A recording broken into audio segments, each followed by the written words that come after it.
అందరికి నమస్కారం. Praise the lord. మరొక అబద్ధ బోధను చూద్దాం రండి. పుల్పీట్ మీద నుంచి వస్తున్నటువంటి ఒక అసత్య ప్రచారాలను చూద్దాం. బైబిల్ని నమ్మి బైబిల్ని పట్టుకొని చర్చిలో ఒక బోధకుడుగా ఉంటూ యజబేలు ఆత్మచేత ప్రసంగింపబడుతున్నటువంటి బోధాలను లేఖన ప్రకారంగా చూసినప్పుడు మాత్రమే తెలుస్తాయి. లేఖనం ఏమి చెప్పుచున్నది అని రోమీయుల రాసిన పత్రిక 4:3 ప్రకారం చూడాలి. బెరయా సంఘ విశ్వాసులలాగా మరి లేఖనమును చూసి తెలుసుకోవాల్సినటువంటి అవసరం ఉంది. లేదంటే బోధకులు కొన్ని కలుపుతారు, కొన్ని తీసేస్తారు. చాలా జాగ్రత్త. ఈరోజు మరొక విషయాన్ని చూద్దాం. అదేమిటి అంటే, ప్రభువు యొక్క శరీర రక్తములలో పాలు పొందినప్పుడు అవి రొట్టె ద్రాక్షరసాలను మరి దేవుడు మట్టి నుంచి మానవ దేహానుగా చేసినట్లుగా మట్టి నుంచి ఆదామును చేశాడు. మరి కానా పెళ్లి విందులో నీలం ద్రాక్షరసంగా మార్చాడు. నిన్న నేడు నిరంతరము ఏకరీతిగా ఉన్నటువంటి దేవుడు ఆ కార్యాలు చేయగలడు. మరి 12 మంది శిష్యులకు ప్రభు రొట్టె ద్రాక్షరసం ఇచ్చినప్పుడు ఆయన ఏం చెప్పాడు ఒకసారి మనం చూద్దాము. ఆయన చెప్పినటువంటి మాట 1 కొరింథీయులకు రాసిన పత్రిక 11వ అధ్యాయము 23వ వచనం నుంచి చూద్దాము. ఇక్కడ పౌలు గుర్తు చేస్తున్నాడు. నేను మీకు అప్పగించిన దానిని ప్రభు వలన పొందితిని. ప్రభు అయిన యేసు తాను అప్పగింపబడిన రాత్రి ఒక రొట్టెను ఎత్తుకుని కృతజ్ఞతాస్తుతులు చెల్లించి దానిని విరిచి, ఇది మీ కొరకైన నా శరీరం, నన్ను జ్ఞాపకం చేసుకుంటే దీన్ని చేయుడి అని చెప్పాడు. ఆ ప్రకారమే భోజనమైన పిమ్మట ఆయన పాత్రను ఎత్తుకొని, ఈ పాత్ర నా రక్తం వలనైన కృత నిబంధన, మీరు దీనిలోనిది త్రాగునప్పుడల్లా నన్ను జ్ఞాపకం చేసుకుంటే దీన్ని చేయుడని చెప్పాను. ఏమండి, ఇక్కడ ప్రభు చెబుతున్నటువంటి మాట ఇది. ఏమని ఆయన చెబుతున్నాడు ఇక్కడ అంటే, ఆయన రొట్టెను ఇచ్చి ఇది మీ కొరకైన నా శరీరము అన్నాడు. తర్వాత 24లో ఆ మాట అన్నాడు. 25లో ఈ పాత్ర నా రక్తం వలనైన క్రొత్త నిబంధన అన్నాడు. రొట్టెనిచ్చేమో ఇది నా శరీరం అన్నాడు, ద్రాక్షరసం ఇచ్చేమో ఇది నా రక్తము అన్నాడు. అంటే ప్రార్థించినప్పుడు దేవుడు అలా మార్చి ఇస్తున్నాడు. ఈనాడు చాలామంది ఏం చెబుతున్నారంటే, ప్రభువు యొక్క రొట్టెను అది రొట్టెకు సూచన అంటున్నారు. అది రొట్టె మాత్రమే, అంతే తప్ప అది ప్రభు శరీరంగా మార్చబడలేదు అని నమ్ముతున్నారు. ఇలా నమ్మి ఇస్తున్నటువంటి బోధకులు ఎవరైనా వారు లేఖనానికి విరుద్ధంగానే ఇస్తున్నారు. ఇది చాలా ఘోరమైనటువంటి అంశం, ఘోరమైనటువంటి విషయం. అలా తీసుకున్నటువంటి విశ్వాసులలో కూడా ఎలాంటి దైవ కార్యం జరగదు. అలా చేస్తున్నటువంటి బోధలో, అలా చేస్తున్నటువంటి కార్యములో దైవశక్తి రిలీజ్ కాదు. ఈ విషయాన్ని ఒకసారి జ్ఞాపకం పెట్టుకున్నందుకు అందరూ కూడా ఇదే మాటను మత్తయి సువార్త 26వ అధ్యాయం 26లోను, మార్కు సువార్త 14వ అధ్యాయం 22లోను, లూకా సువార్త 22వ అధ్యాయం 19లోను, యోహాను సువార్త 6వ అధ్యాయం 53-57 వచనాల్లోనూ తెలియజేస్తాడు. ఇది నా శరీరము అంటాడు. యోహాను సువార్తలో ఒకసారి చూద్దాం రండి. 6వ అధ్యాయంలో మీరు బైబిల్స్ తీసి చూడండి. యథార్థవంతులు పరిశోధకులు అయితే 6వ అధ్యాయము 53 నుంచి, కావున యేసు ఇట్లనను, మీరు మనుష్య కుమారుని శరీరం తిని ఆయన రక్తము త్రాగితేనే కానీ మీలో మీరు జీవం గలవారు కారు.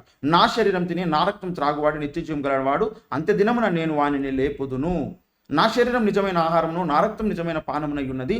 నా శరీరం తిని నా రక్తం త్రాగువాడు నా యందును, నేను వాని యందును నిలిచియుందుము. జీవము గల తండ్రి నన్ను పంపెను గనుక నేను తండ్రి మూలముగా జీవించున్నట్టే నన్ను తినువాడును నా మూలముగా జీవించును. ఇదే పరలోకం నుండి దిగి వచ్చిన ఆహారము అని ప్రభు చెప్పాడు. పరలోకం నుండి దిగి వచ్చింది ప్రభు యొక్క శరీరం, ప్రభు యొక్క రక్తం. ఇది అమూల్యమైనది. ఇది మనకిచ్చి వెళ్ళాడు. మనము రొట్టె కొరకు ప్రార్థించినప్పుడు ప్రభు తన శరీరంగా మార్చి ఇస్తున్నాడు. ద్రాక్షరసం కొరకు ప్రార్థించినప్పుడు తన రక్తంగా మార్చి ఇస్తున్నాడు. లేదండి ఇది శరీరానికి ముంగుర్తు, లేదా శరీరానికి మాదిరి, శరీరానికి సూచన, ఇది రక్తానికి సూచన, రక్తానికి మాదిరి అని మాట్లాడేటువంటి మాటలు ఏవైతే ఉన్నాయో ఇది లేఖనానికి విరుద్ధం. లేఖనానికి కలపడం, లేఖనంలో ఉన్నవి తీసివేయడమే అవుతుంది. కనుక విశ్వసించినటువంటి వారు దేవుడు చెప్పింది చెప్పినట్టుగా చేయాల్సిందే. అలా చేసినటువంటి వారికి దేవుడిచ్చేటువంటి ఆశీర్వాదాలు కలుగుతాయి.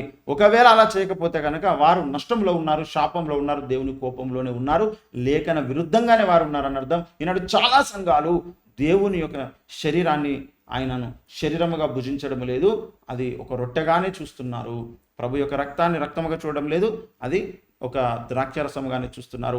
అలా చూసేటువంటి వారికి ఎలాంటి దైవ ఆశీర్వాదం కలగదు. వారు ఒక భ్రమలో ఉన్నారు. అలా భ్రమపరుస్తున్నటువంటి ఆత్మ వెలుగుదూత యజబేలు ఆత్మ, సాతాను యొక్క ఆత్మ మాత్రమే. అంతే తప్ప వారు సత్యాన్ని మాత్రం నమ్మడం లేదు. అందుకే ఈ డినామినేషన్ల మధ్య ఇన్ని గొడవలు వస్తూ ఉన్నాయి.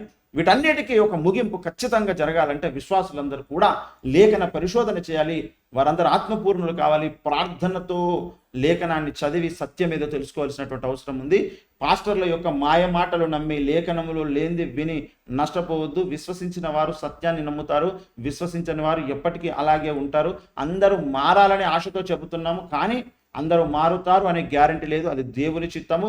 అయినను అందరూ సత్యాన్ని నమ్మరు. చాలా తక్కువ మంది, కొద్ది మంది మాత్రమే సత్యాన్ని నమ్ముతారు. కనుక మీరు సత్యాన్ని నమ్ముతారో అసత్యాన్ని నమ్ముతారో చాయిస్ ఈజ్ యువర్స్. మీరు ఎలాంటి నిర్ణయం తీసుకుంటే అది మీ ఇష్టం. కానీ రేపు దేవుడు మాత్రం తప్పకుండా లెక్క అడగబోతున్నాడు. నేనైతే ప్రభు యొక్క రొట్టెను తన శరీరంగా మార్చి ఇస్తున్నాడని నమ్ముతాను. ప్రభు యొక్క ద్రాక్షారసము అయితే ప్రభు యొక్క రక్తంగా మార్చి ఇస్తున్నాడు ఎవ్రీ సండే మా కొరకైతే. అందుకే ప్రతి ఆదివారంలో ప్రభువులలో పాలు పొందుతాం. ఇంతకుముందు నేను చెప్పాను, ఈ యొక్క సిరీస్లో దయ్యముల బోధ అనే సిరీస్లో నేను మొట్టమొదట మాట్లాడినటువంటి వీడియో మొదలుకొని ప్రతిదీ వింటేనే మీకు అసలైనటువంటి సత్యం అనేది మీకు అర్థమవుతుంది. ఎప్పుడో మధ్యలో వచ్చి ఒక వీడియో విని మీరు ఏదో ఒక కామెంట్ చేయడం కాదు. మొదటి నుంచి కూడా అన్ని జాగ్రత్తగా వినుకుంటూ వచ్చి వాస్తవం ఏదో, సత్యం ఏదో, లేఖన సారాంశం ఏదో విని సత్యమందు ప్రతిష్ఠింపబడాలని కోరుకుంటున్నాను. ఇష్టం వచ్చినట్టుగా ఎవరైనా మీరు కామెంట్ చేస్తే దానికి నేను రెస్పాండ్ కాను, అవసరం లేదు. ఎవరైనా నిజమైన పరిశోధనతో ఆశతో కావలసినటువంటి క్వశ్చన్ ఎవరైనా అడిగితే తప్పకుండా దానికి నేను రెస్పాండ్ అవుతాను, సమాధానాలు తెలియజేస్తాను. కనుక ఈ విషయంలో మీరు సర్వసత్యమందు ప్రతిష్ఠింపబడాలని మనస్ఫూర్తిగా కోరుకుంటున్నాను. కనుక ఈ విషయంలో ప్రతి ఒక్కరు కూడా మీరు ఆలోచించండి. అయితే ప్రభురాత్రి భోజన రహస్యం అని అపోస్తలుడు అద్దంకి రంజిత్ తోఫ్రి గారు రాసినటువంటి ఈ విషయంలో ప్రతి బోధకుడు, ప్రతి విశ్వాసి తప్పకుండా చదవాలండి. ప్రపంచవ్యాప్తంగా ఉన్న క్రైస్తవ సమాజం అందరూ కూడా చదవాలి. అతి త్వరలో ఇది ఇంగ్లీష్లోనికి కూడా తర్జుమా అవుతుంది.